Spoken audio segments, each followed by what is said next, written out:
Hey guys, and welcome to Smells Like Teen Angst and Poppin Off At Pop's our Riverdale reaction after discussion show. And today we are going to be discussing Riverdale, R.I.P., the season 5 finale. Oh, did I make that rhyme on purpose? Maybe. Here we go.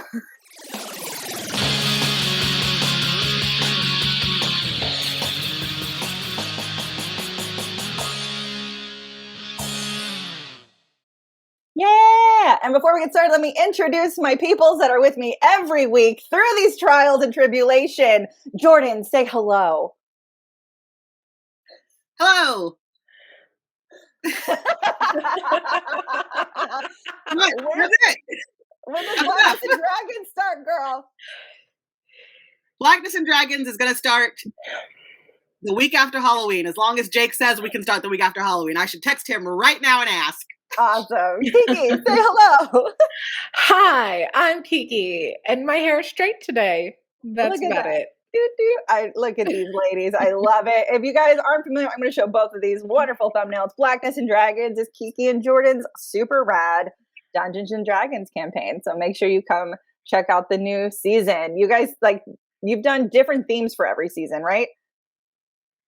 Yes, we've done different themes and we've done different tabletop systems. So the first one was just straight up classic Dungeons and Dragons. Last season was Kids on Brooms. And this season's going to be Call of Cthulhu. Cthulhu. I like it. I know. So everyone make sure you head over to QueueTimes and watch it because it's amazing. So let's dive into this. When watching the finale, I was like, how do I organize this episode? And so I've just decided we're going to talk kind of about the cold open. And then once Pops explodes, we'll dive into the rest of it. So the episode starts. Spoiler alert. What'd you say? Spoiler alert, Pops explodes. Pops explodes. Spoiler alert, it wasn't in the trailer or anything. So poor Reggie fails his test and then comes to Veronica. He's like, oh, we should open a casino. And Veronica's like, no, I'm going back to New York. And then she has this phone call with her firm that's like, ha, ha, ha, that's funny. You killed a man, girl. Well, nobody would have bought stuff from you. You killed somebody. You the Black Widow of Wall Street. You need to sit down. I think that's fair. And I feel like, I mentioned last week, I was like, I feel like they're writing her off and how are they going to keep her on? And so I guess Veronica's not going anywhere.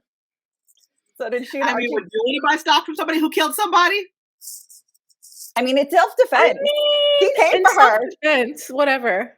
Also, I'd like to know someone would kill over my money. So probably. I mean, think about it. The kind of clientele she worked with. I think it could work. But this is what keeps her in Riverdale, and she and Archie broke up for no reason, every reason. I don't know. Jumping into Archie real quick, Jackson moved back home. So bye, Jackson. We don't have to keep figuring out what to do with you. Happy about that. I will say I was kind of sad that Jackson got just by, like no screen time, just he left. I know, he's like, he just went back home.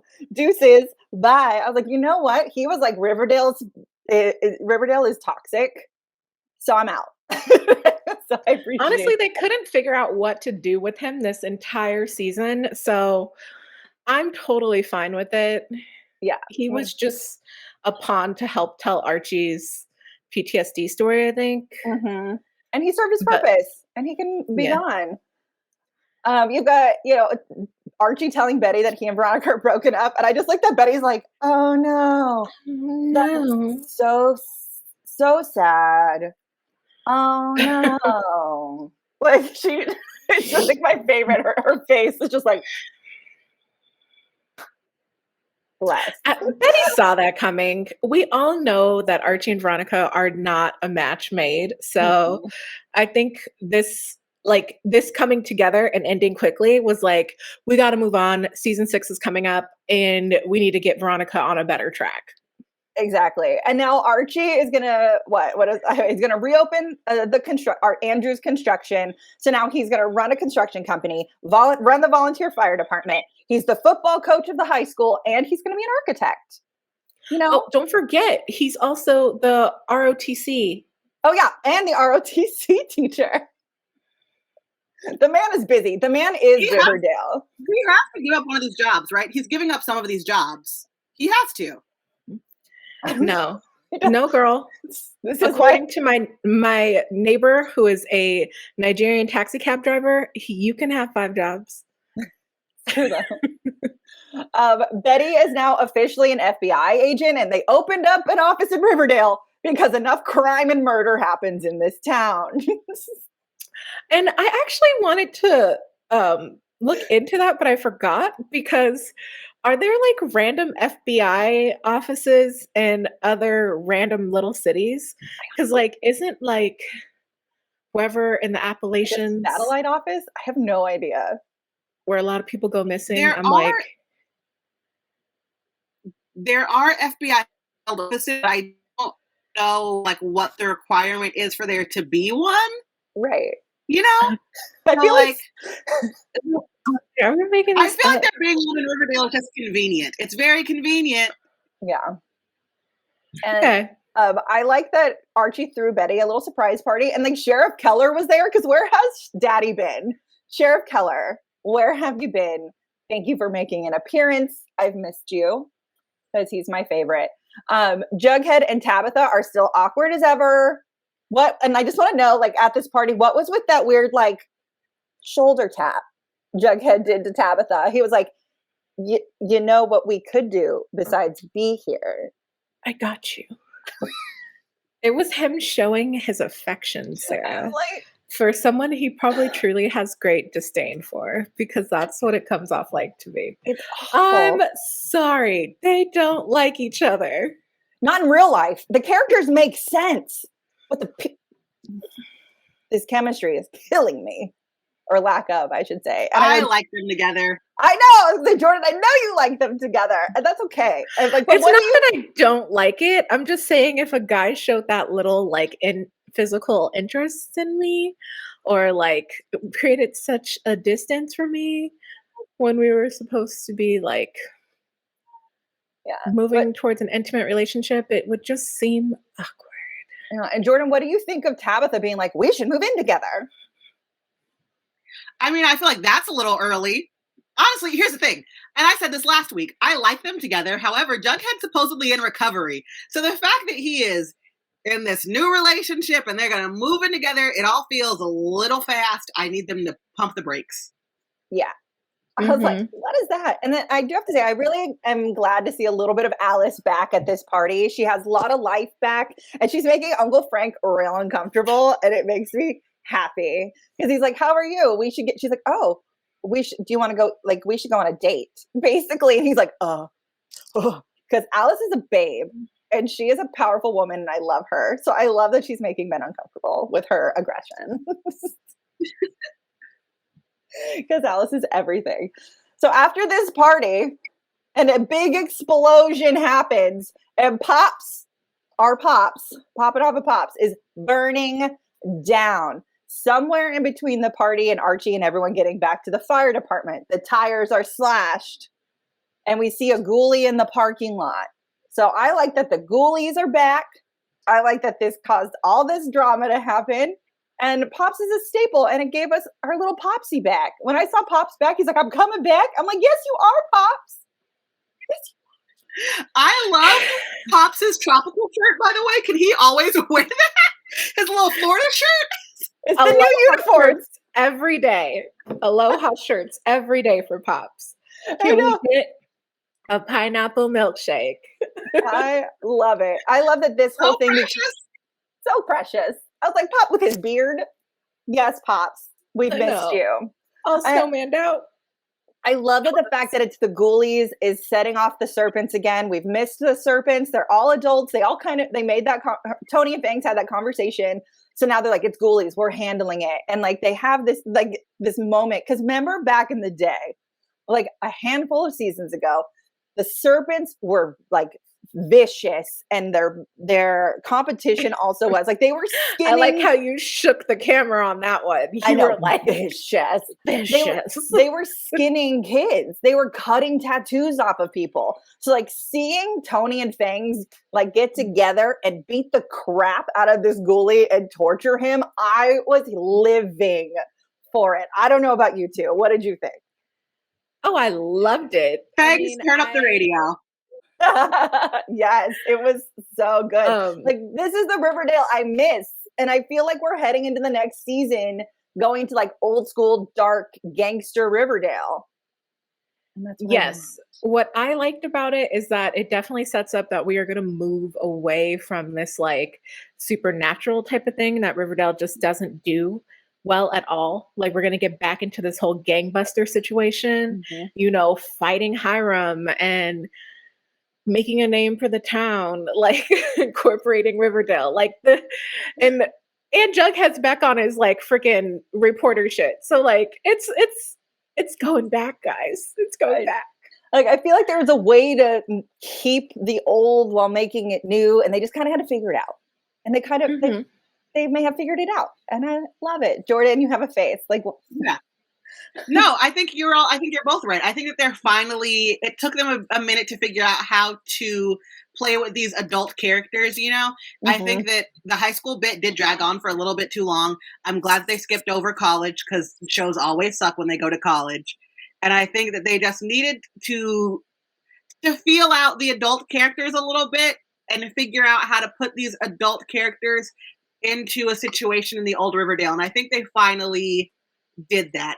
And I'll say overall, I really enjoyed this episode because it felt like a very classic Riverdale finale episode where it's, we're wrapping up all the storylines and now we're going to give you little crumbles about what's going to happen next. Yes. And the crumbles are amazing, and we will get to them. To jump off of what you said, Keiki, Jughead is back. He's now teaching. He's going to bring back the blue and the gold, and it's going to be the official newspaper of Riverdale, which I think is interesting that they're going to use the high school newspaper to tell the truth, hold everyone accountable, and blah, blah, blah, blah, blah. Like, I guess it is the only newspaper since Tabitha blew up the Lodge the Lodge Tribune. Ledger. Yeah. We blew up the Lodge Ledger. Alice hasn't worked for her newspaper in God knows how long. So yeah, the blue and gold is going to be their only newspaper. Yeah, it makes perfect sense. Some other characters, I guess we're getting rid of. We've got Kevin is going to leave the show for a little while because he's going back to New York and try his hand at Broadway. Okay, bye, bro. He's going to Josie and the Pussycats. He's got to be, right? They're going to pick him up.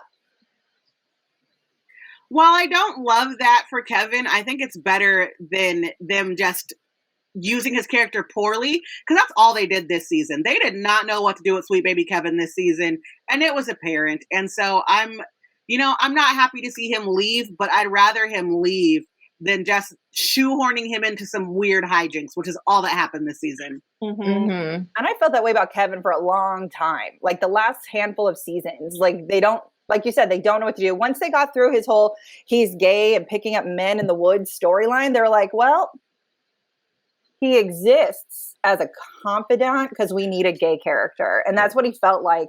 He just kind of like checked the box. But we have those characters. We have Cheryl. We have Tony. We have Fangs. And they're just more interesting, unfortunately, than Kevin. Oh, poor Kevin. Poor Kevin. Well, I like him. I like him too. I like him. Let's make that abundantly clear.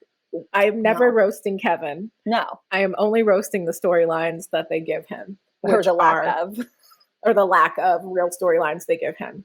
Yeah, I know. Poor Kev. What do you think of, so we have like the vote to see who's going to be mayor. Oh, Mothman! Ah!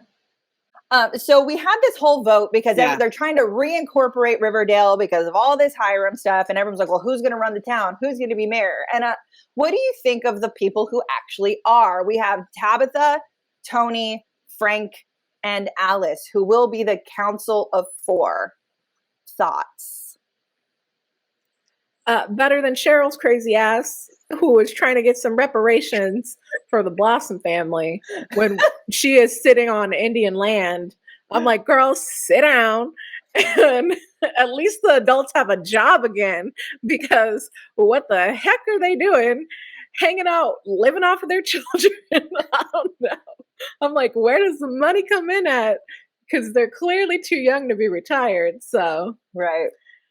Good for them. I like these four because they're all from different backgrounds. They all have different experience. Half of them, they've all lived there their entire life. So I think, and they're all different ages as well. So I think it's a good representation of everyone who possibly lives there. I was actually really happy when they said who the 4 was, because I, like Cheryl, thought it was going to be Archie and Jughead and Betty and Veronica. And I thought that's going to be so boring. I do not want to watch a season of these 4 trying to run a town. Like, let them be young and be involved in young people shenanigans. And I thought it was just going to be another weird Riverdale decision to put these 4 people in a situation that doesn't make any sense. So I was super happy when they actually announced who it was, and it wasn't those 4. I think it'll give Tabitha more dimension as a character because she's a little one-dimensional at this point. I think that Tony has been working hard for this town, and so she deserves it. And I think that Uncle Frank and Alice need jobs, because what have they been doing?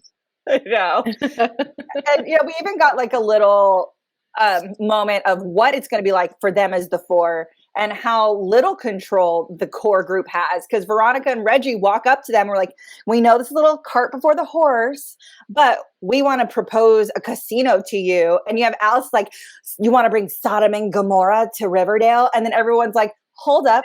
How about in a month you bring us an actual proposal and we'll consider it? And they didn't like that, and still they opened it all underground. But I liked it because it shows that they no longer have power and this council's actually legit. Mm-hmm. That's how I feel about it. How long do they think they're going to be able to get away with people not knowing that there's a casino there? Like, how long do they think? I know. Okay, I think a casino is a good idea, but like, I mean, Hiram got away with making prisoners mine palladium and making jingle jangle in the basement. Mm-hmm. So as long as there's money behind it, it'll be all right. It'll be all right. We'll see what happens. It looks like TBK is going to be a huge part of next season. They teased him at the top of this one, and now he was just one of those little strings. He calls Betty, and she has a moment, and you get to see what he looks like. And TBK is like covered in cuts. And like wears his trash bag mask, and he's coming to Riverdale. Is her daddy actually dead? I mean, yes. I don't know. Is he in jail? I don't know. Do you think Riverdale would Scooby-Doo us and like make it her dad again? I hope not. That would be stupid. But I do think it might be her boyfriend from the FBI. I just feel like it's someone she knows. And I was like, if it ain't her boyfriend from the FBI, who else could it's got to be like her daddy, right? Because we killed Polly, and like they could be bringing someone over from another show, like a Katie Keene or someone from Sabrina, since Sabrina will be joining next season for a little while, which we'll get into in a second. Let's talk about Mark Consuelos' swan song. His goodbye. He is confirmed this was his last moment by showrunner Roberto. We are saying goodbye to Hiram. So Archie like busts in this door, and why was there smoke? Why was there dust? What was that? What? I don't know. I mean, I was like, I don't know what this is. Movie magic? So ridiculous. I thought it was hilarious. So this has brought our Scooby Gang back together, this Hiram thing, because his Sodale would be incorporated and grab the unincorporated Riverdale. And so everyone has this huge discussion of getting rid of Hiram. And I kind of really liked that. They're like, Veronica's considering killing her father at this point in time. And I was like, is that where we're going to go, Riverdale? Did you guys think that they were legit going to like kill him and bury him out in the woods somewhere? Because I kind of thought that was happening for a moment. Oh, yeah. I definitely did. Yeah. I thought we were going to end with the Hiram murder in some way. Maybe TBK taking him. I was looking forward to it. You're like, not gonna lie. Especially when we have Tony and Fangs. And like Fangs during that whole table conversation, I was like, sir, why are you so sexual right now with this beer? And talking about getting rid of the trouble.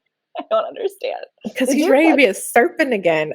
Girl, I'm the one who mentioned it. I was like, that is asexual. Thanks. He's just like, I'm not even paying attention to this conversation. I'm just like, whoa. I loved it. But are you in a relationship? Are you looking for a wife?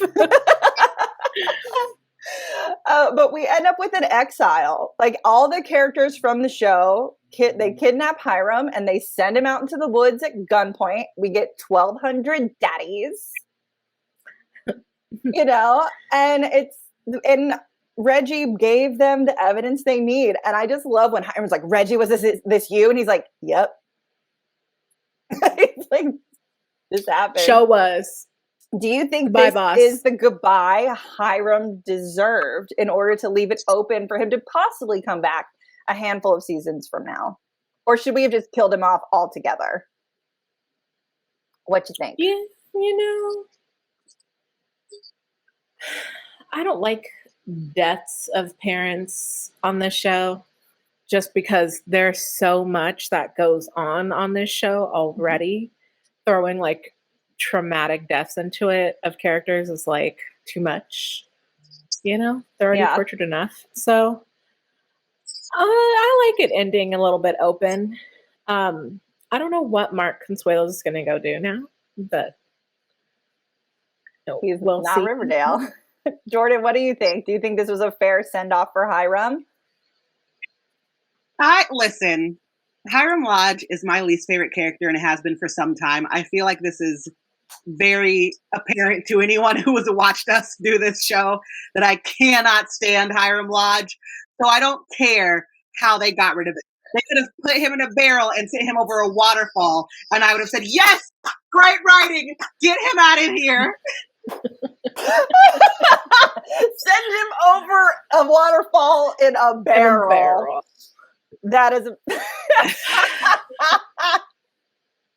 that's magical, and I love that. I'm like, I agree. I feel like getting rid of him is really smart for the show. He has been the villain since day one, and it's time for a fresh new face. And whether that's just TBK, whether that's Tabitha's father taking on that role, it leaves it open for them to explore more stories and more villains, and the direction of the show can be different in a way while staying true to like its core.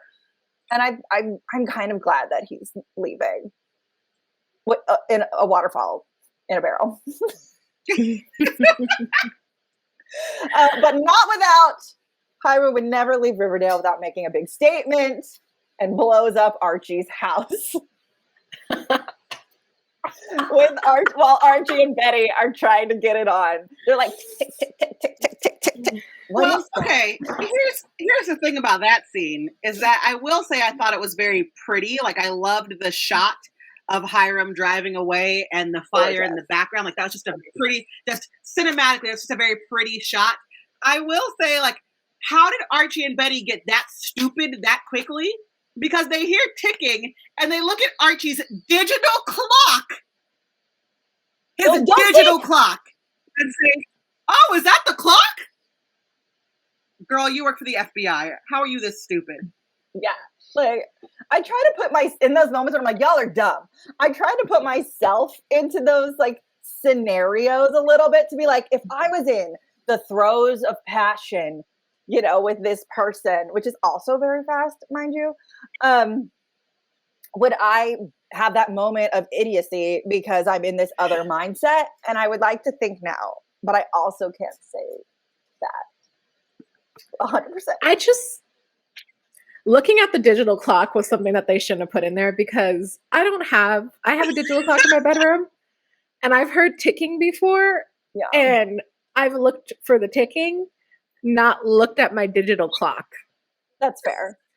And it was my ceiling fan ticking, but I looked for the ticking. I didn't look at my digital clock. I didn't look at something that clearly does not tick. Yeah. Well, part of me is like, did they look at that clock like, what the fuck? That doesn't tick. Why is that ticking? In that moment of like, this doesn't make sense. But either way, we know they're not dead. I think that's kind of hilarious that they chose to blow up his house because Archie and Betty won't be dead. They'll be out of it. It just means Archie doesn't have a home. I think it would have been better if he blew up the fire department or the school if he was going to blow up something. Doesn't Archie live next door to Betty? Yeah, they're neighbors. Archie does live next door to Betty. It makes sense for him to blow up Archie's house because Archie has been his nemesis since season 1. Which, can we talk about how absurd it is that this grown man has considered a 16-year-old boy his nemesis for the past 10 years. Like, can you grow the F up, please, Hiram? So it makes sense to me that he went after Archie's house because it is consistent with his character. That being said, his character is an idiot who makes a lot of stupid choices, and I'm so glad he's gone. Bye, Hiram. Thank you, Mark Consuelos, for all you've done in creating this character. Bye, Daddy. Bye, Daddy. Daddy. Peace out, little bitch. I wish that Josie McCoy had come back this episode just to call him a little bitch one last time. I know. Oh, we got 12 daddies, and I'll take it. So now I want to dive into Cheryl, and I held her till last because with the announcement of Sabrina coming into next season, I feel like this has a lot to do with Cheryl. So like Nana Blossom dropping all the nuggets slowly throughout this season. Well, I mean, let's even rewind to the last couple of Cheryl episodes where she was no longer the Church of Jason. She was like, Jason is leading me through Gaia and getting very witchy. Yeah. Let's start there. 100%. And now let's fast forward to Nana Blossom. Yeah. So like, I do like that she's got Britta, which I get her full name is Britannia, like the encyclopedias, and I love it. Like the encyclopedia? Yeah, when she was like, let's go, Britannia, when she left the meeting. I was like, oh, encyclopedias. While Britta and Cheryl are digging in the mines, because apparently they're still doing that, they find a bunch and they're strong enough to do it, by the way. It's fine. We're just gonna... Cheryl ain't doing it, so apparently that little girl has the strength of like 10 men up under her. It's all good. I'll take it. Whatever. They find the bodies of what we are calling the Forgotten. And Nana drops this story about Abigail Blossom from 1819, who had like a home for wayward girls, was accused of being a witch and burned in the groves at the stake by the ancestors of our Riverdale core group, with the exception of the Lodges because they didn't live there. So it was like Archie and like the Andrews, the Joneses, and what's the Coopers, right? And she like left a journal and she cursed everyone in the town. And I'm just like, oh, this is getting amazing. And I loved it. It's Nana stoking the fire. Keiki, are you running away from the conversation? Where are you going? Because while I was spinning because of Nana just constantly dropping bombs, I dropped my AirPod. So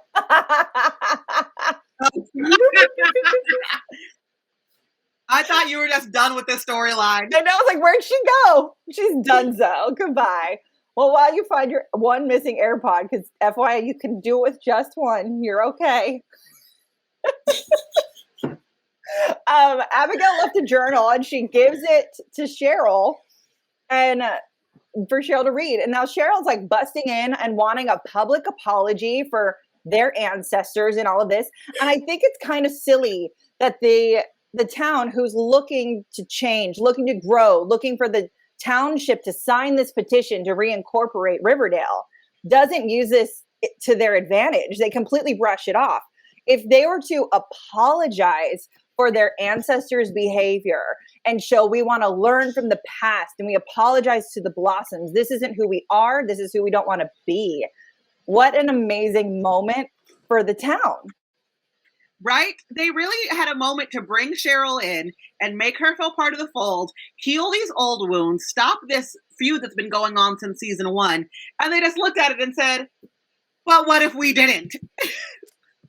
And it's so silly because it makes perfect sense, even from like a strategic move, even if they don't mean it, even if they don't actually care. To everyone in the town and to Cheryl, the gesture means everything. I was like, this is why they can't run the town. They don't see this. Such an obvious answer, such an easy thing to do. And they straight up were like, but what if we don't? We don't have time for this, Cheryl. That wasn't us. It doesn't matter, which resonates a lot with today. But I feel like what a great representation of what should be done, instead of. But they didn't do that. They didn't do that. And here we go with freaking Cheryl I never owned anyone. But guys, what about Tony's Native American story? There was no apology there either. No. But No. Yeah, exactly. That's one thing that bothers me about Riverdale. They half-step so often, and we've talked about this, but they're just like, this show is the king of half-stepping, where they'll bring up an important topical issue or like something political, and sometimes even with straight-up storylines where they're just like, they'll go 3/4 of the way, and then they're like, and we're never going to bring that up again. Ever. We don't have the obvious answer in front of us or anything. Don't do anything with it. But you got Nana freaking stoking the fire because Cheryl's pissed, and she's like, you should just read the words of Abigail, her final words. Like, Nana's not opening the bowels of hell or anything, like knowing exactly. Yeah, that's a grimoire. You're not supposed to read those. Nana Blossom. When I saw Kieran Shipka's Instagram earlier this week, I was like, oh, I'm pretty sure that Kieran's going to come in through Cheryl somehow. That was just my gut feeling. And as we go through this episode and we start to find out about the Forgotten, I was like, oh, okay, so it's definitely going to be, that's how it's going to happen. And then Cheryl starts reading the grimoire and it's blatantly like, from Satan himself. And I was like, oh, okay, so here's Sabrina. Yeah. What do you think of them? Like, Sabrina's canceled. The Chilling Adventures of Sabrina has been canceled. On the show, she died in the finale. Spoiler, if you don't watch it. I don't watch it, but I at least know that much. And now they're going to bring her on to Riverdale. And we've talked about supernatural and like turning Riverdale this direction. I think witches is the right way to do it because, hi ladies, we all know who we are. So yeah. I think that's the right way to go. And I think it's actually interesting. What do you guys think? I think I agree with you. I think it's the right way to go. I think that they have experience writing this because of the Chilling Adventures of Sabrina. I will say that I would be more interested in because Sabrina died, but who's the black girl? And I'm gonna forget her name because I didn't really watch that show. But the one with the cute little pop haircut, Prudence, right? Prudence. Like, I want to see more of Prudence than Sabrina. But like, I guess I'll take what I can get. Or her lovely cousin who was locked in the house. Oh, what was his name? I don't. But the guy. I know exactly what you're talking about. Who knows? We could get a lot of these characters because Cheryl is reopening the school for girls. So we don't know who these girls are going to be and who's going to come out of the woodwork. But I think I'm excited. I think bringing witches on Riverdale is actually really fun. Yeah, I'm excited. I'm confused because does this mean that Sabrina's gonna jump 7 years in the future, but she's dead? So I have questions. I have a lot of questions. I'm excited to see how they work. I think because she died, she's being summoned from the dead. Don't get me wrong. That's if the timeline's the same, because we don't actually know, right? We don't know if Sabrina's show runs in the same timeline as Riverdale. So we could be. I think in theory it did pre-time jump. Right. In theory. So who knows? Who knows? We'll find out in 6 weeks or something. This pocket of sun is coming for me. I see you moving around like it's dramatic. I know. Because Riverdale returns with the way they worded it was so weird, with a 5-episode event. I was like, what's that mean? Are we getting an episode a day?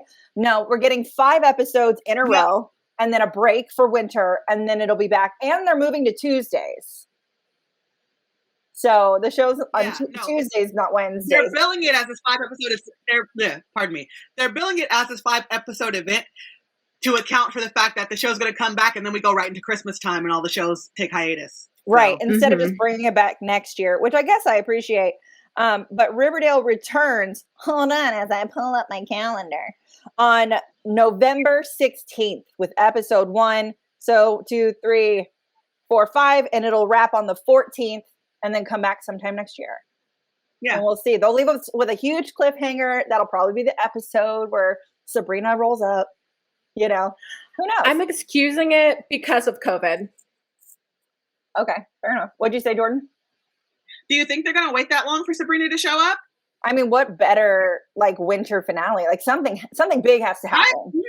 I think she's going to show up earlier than that because I really think that, here's the thing. None of this happens in a bubble, right? So Kieran Shipka posted that photo when she was allowed to post that photo. Correct. And it's a huge marketing effort. And I think that they did it this week to make sure that people tune into the season finale and get them hyped for her to return. And I think that if she doesn't come back immediately, people aren't going to be happy about that. So I do think even if she's in the last 2 minutes of the episode that we get on November 16th, I think she's going to be there. Yeah, regardless, she'll be there, which is exciting. Because from a marketing standpoint, it wouldn't make sense for them to tease her this early and then not put her in. People are going to lose interest if she's not in it. Yeah, I don't disagree. I mean, you know the better. I'm not on that side of the world.